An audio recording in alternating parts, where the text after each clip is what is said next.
Here are the top stories for March 18th. President Marcos has ordered the suspension of the impending fare hike, saying this is not the time to increase fares.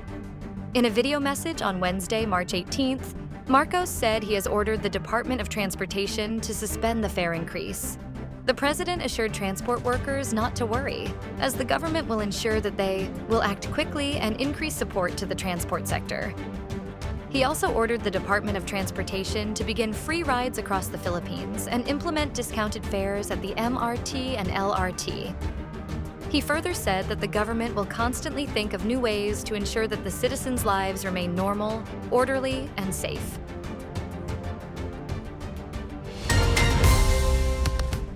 A trusted congressman of President Marcos, particularly during the 2025 midterm elections wherein he was tapped as campaign manager, apparently holds Vice President Sara Duterte in very high regard when it comes to accountability.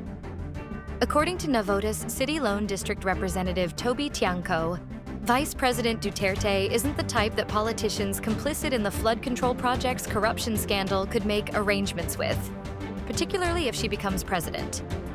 Tiangco was selling the argument that his House colleagues who have been linked to anomalous flood control projects wanted the vice president impeached.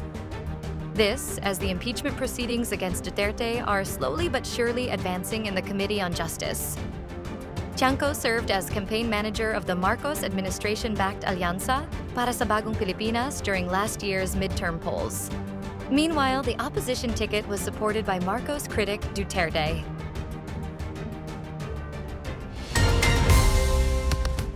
Senator Francis Escudero is now pushing for a bill that seeks to establish a government-owned crude oil tank storage facility to ensure fuel security for the Philippines. In filing Senate Bill number 1993, Escudero said it is imperative for the government to provide a national buffer to cushion sudden supply cuts, geopolitical crises, refinery shutdowns, extreme price spikes, and shipping disruptions.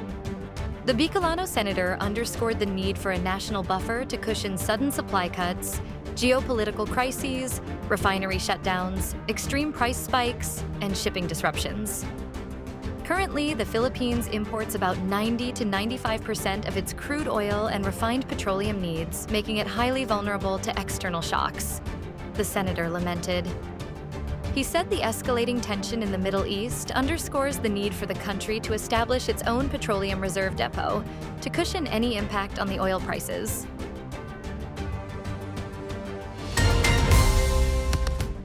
The northeast monsoon, or Amihan, continues to weaken and is expected to bring warmer and more humid conditions across most of the country in the coming days. The Philippine Atmospheric, Geophysical, and Astronomical Services Administration said on Wednesday, March 18th. PAGASA weather specialist Chanel Dominguez said the Amihan is now affecting only northern and central Luzon and may be further confined to extreme northern Luzon by Thursday, March 19th. As of Wednesday, PAGASA said it is not monitoring any low-pressure area or tropical cyclone within or outside the Philippine area of responsibility.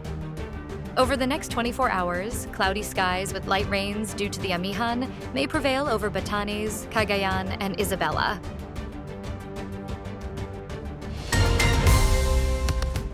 Israel killed 2 senior Iranian security officials in a major blow to the Islamic Republic's leadership as it faces its greatest test in decades.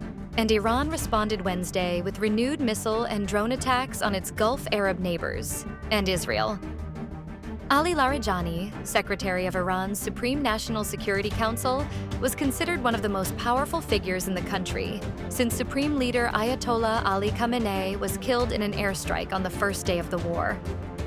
General Gholam Reza Soleimani was the head of the Revolutionary Guard's all-volunteer Basij.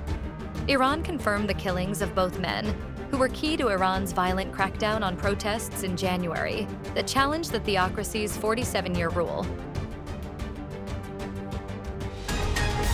Stay updated with the latest news. Visit our website at www.mb.com.ph or follow us on social media. Thanks for tuning in to the Manila Bulletin Daily Rundown.